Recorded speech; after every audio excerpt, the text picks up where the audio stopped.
Well, day 12, here we are. Dia 12. Had a Spanish lesson this morning.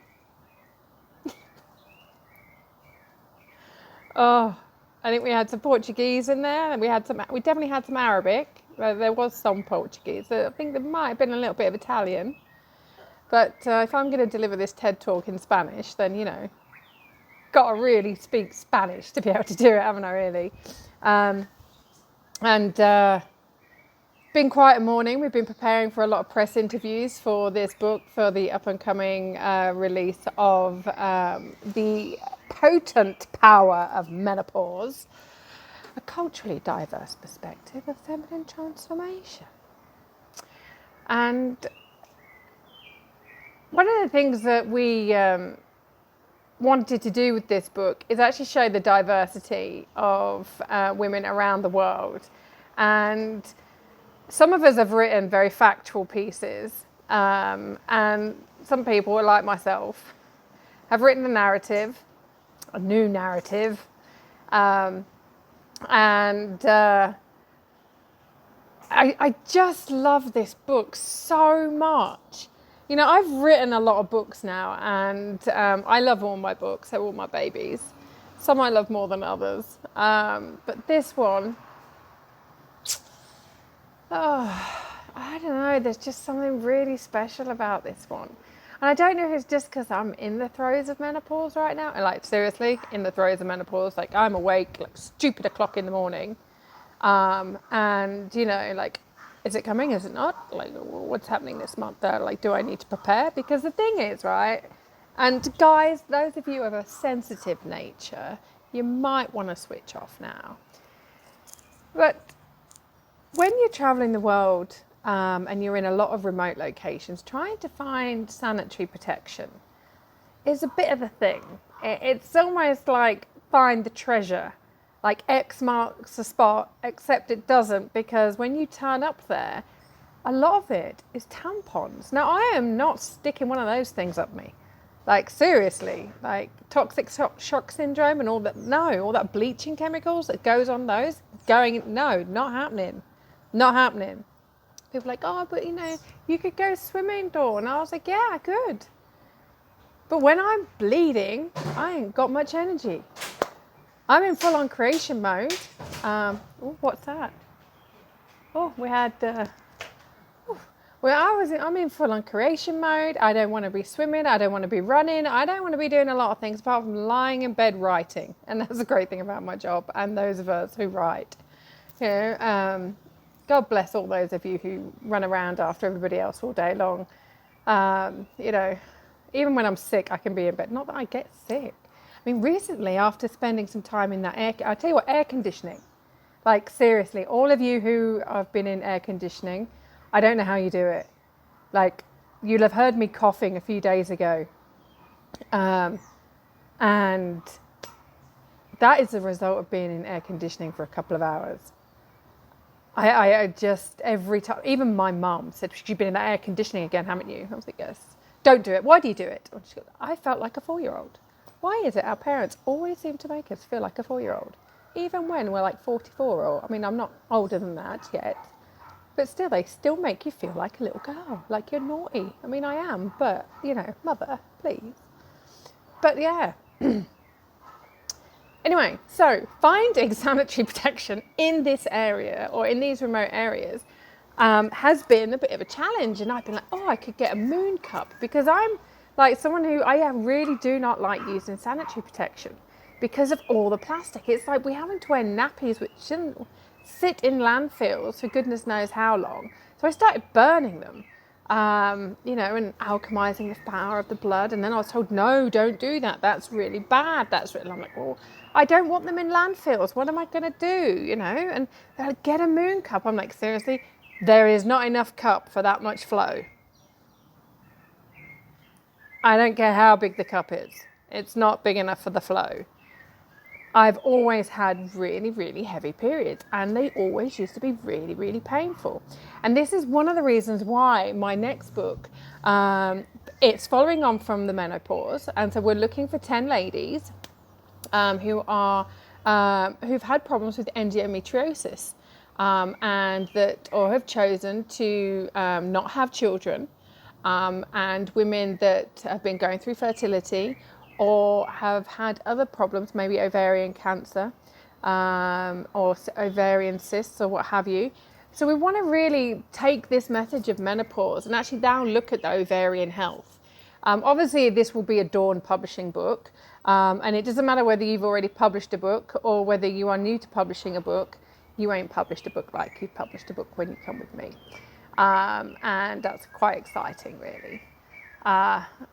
Even people that have published books and then end up working with me are like, oh, wow, that was a ride. It's like, yeah, it is. It's a fun ride. We build a community. We are here to impact the world.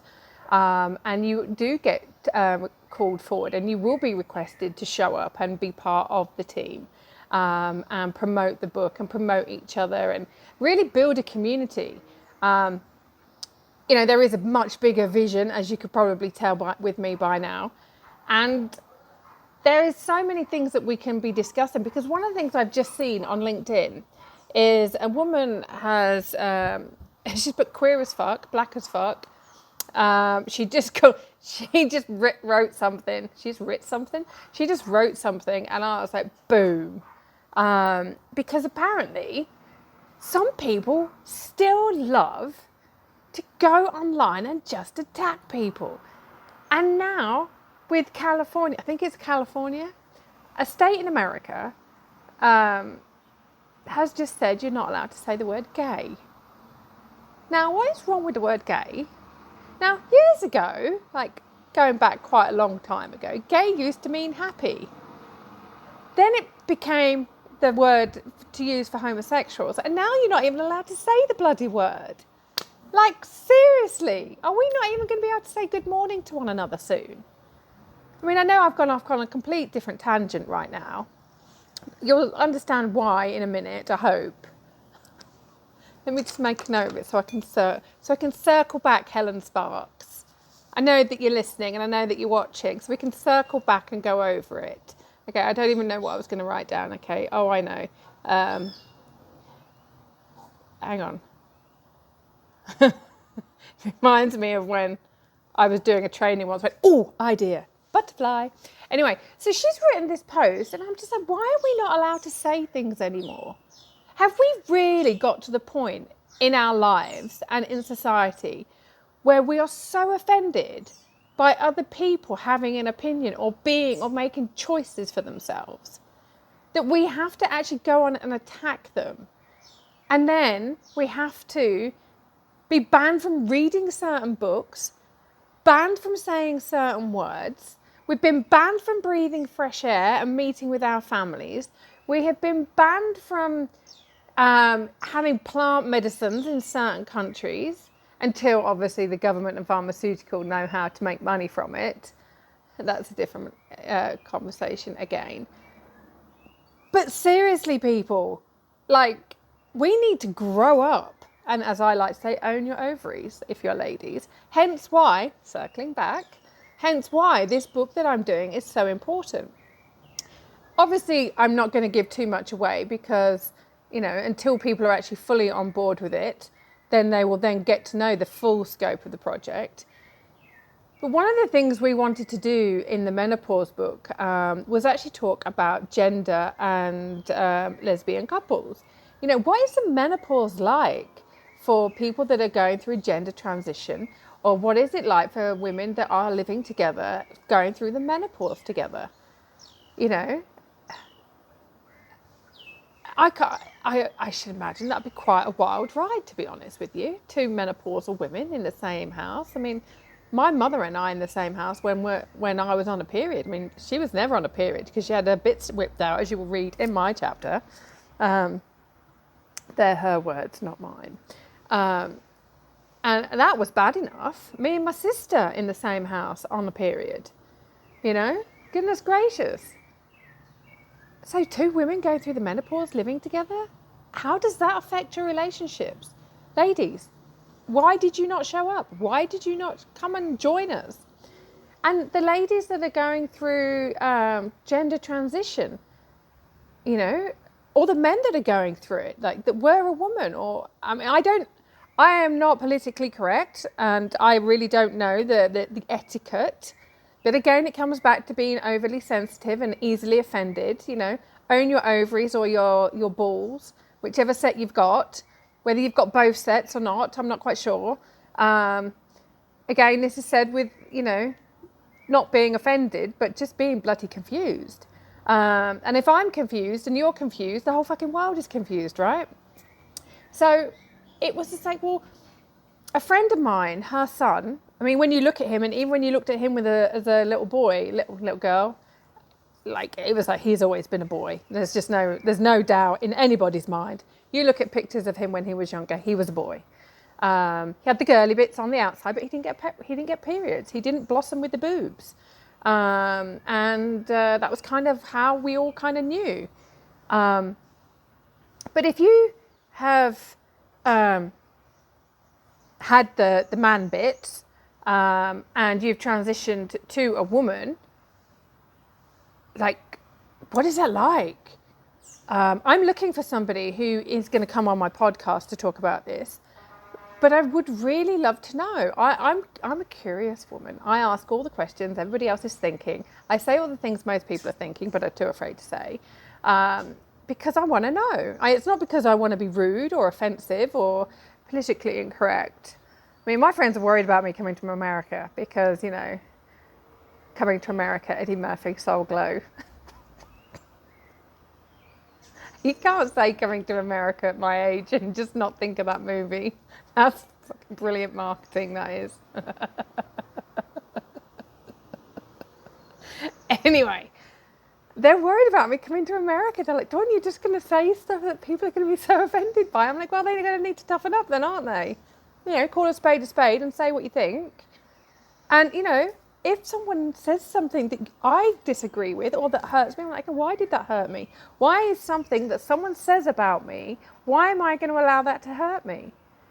What hurts me, and what hurt me several months ago, was when I decided to honour my space and not spend so much time in Facebook jail and being on platforms that actually violate human rights and, you know, has some very dark, nasty energy and stuff that is going on underneath and behind the scenes. I chose to delete social media, in the sense of, you know, Facebook or Fakebook and Instafake and all that jazz. And because I deleted it, I got some hate mail from someone I used to be friends with who has not paid any attention or even bothered to ask how I've been over the last few years, even though they knew I was going through trauma. I chose to delete them. And because I deleted them, apparently it's because I deleted them, and how dare I delete them, and like, oh my God, how many wounds did that person want to show? They were going to destroy me. They were going to laugh their heads off as they watched me burn, and loads of other things, and only because I deleted social media. And I was like, am I not allowed to make choices for my own life? Again, are people not allowed to make a choice of who they fall in love with?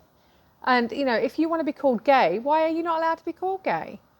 I'm a redhead, a lot more red at the moment. Again, consistency, right? If you've got a brand, be consistent. You can always be surprised by what comes out of my mouth. I'm always surprised by what comes out of my mouth half the time. But that's, like, seriously, let's have intelligent, adult, mature conversations. But people wonder why I like to spend so much time by myself, and it's because I'm done with the oversensitive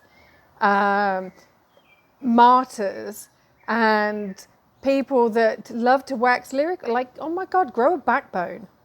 Really, seriously, grow a backbone. Because you're making the world a really shitty place to be, all of you out there who are so offended by everything. Really shitty place to be. And if you're offended by my swearing and you're not offended by human rights violations, then you really should not be on this page. You really shouldn't. You shouldn't really be in my space if you're offended by swearing. And don't go to Australia or New Zealand. They swear like troopers out there. That's how come I ended up swearing more. And never become a chef. And never bang your toe against anything, because if you bang your toe against anything, you'll end up swearing in more languages than you knew existed. So, you know, there is that. But yeah, so we're doing this book, The Menopause. Is hopefully the links are going to be with us, would you believe, on my mum's birthday next week. Power of my mother, who didn't go through the menopause apparently because they whipped her bits out. But yeah, if you have a menopause story and you want to help us build book 2, covering all the different cultures that we did not cover, or you want to take part in my Own Your Ovaries book, then do let me know. As you can see, we are going to call stuff out and we are going to have a lot of fun, but only if you're not precious. Because if you're precious or delicate, we might not get on too well. You might be offended. And that's not because I'm not sensitive, or it's not because I'm not respectful. It's just, I'm not really that tactful, am I? Never have been. Don't think I ever will be. I've tried. And I know Yoda says there is no try, there is only do. But really, we got work to do in the world. And if all we're doing is worrying about people saying the word gay and who they're kissing, I love men. I think men are delicious. Yes, very delicious. And apparently that offends people. The fact that I am a woman and I like men, apparently that was offensive to a few people recently, because how do I know I wouldn't fall in love with a woman? Well, I kind of got to this age by now and I really kind of know that I like men. Kind of just sort of thing that floats my boat. I can appreciate a woman's beauty. I can appreciate a woman absolutely being a goddess. But there are just certain things that just doesn't appeal to me. And I know they don't appeal to me, It's just how it is. And some of my friends are gay. One of them, as my dad says, is gayer than a 10 bob note. I mean, I've never seen a gay 10 bob note, so I don't even know what a 10 bob note is. But I reckon instead of obeying stupid laws, because as I've always said, smart people don't follow stupid laws. I reckon we should all just be gay and happy, both senses of the word. If you want to be, I choose to be happy, I choose to be respectful, and I'm not really bothered what goes on in somebody else's bedroom, because I don't want people knowing what goes on in my bedroom. A lot of tea drinking and reading books at the moment. It's been a while, but it's got nothing to do with us who someone chooses to be with. Nothing to do with any of us, unless it's children. Then we need to draw the line. There is certain standards that one has to keep, and that is just a bit too dark. And just anyway, that's a different recording. But I hope you've enjoyed today's little rant.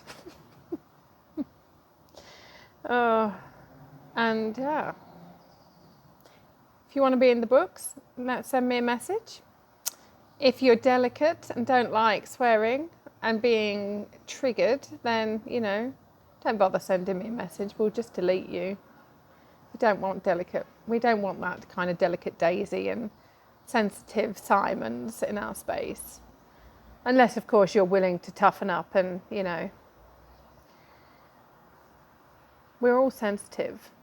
But some of us have just learned how to grow stronger with our sensitivity instead of asking everybody else to weaken themselves.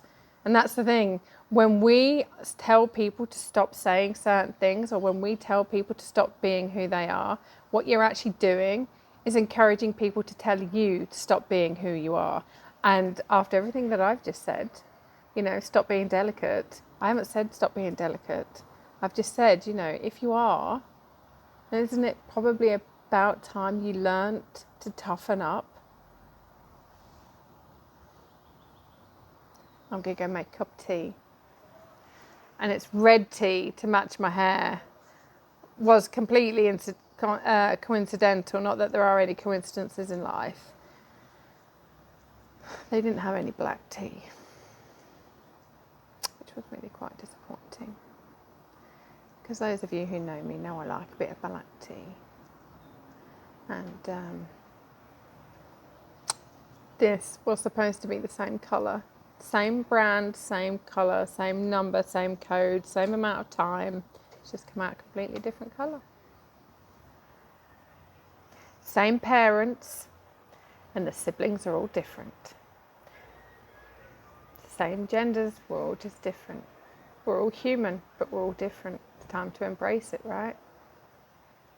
All right then, cup of tea. Ciao.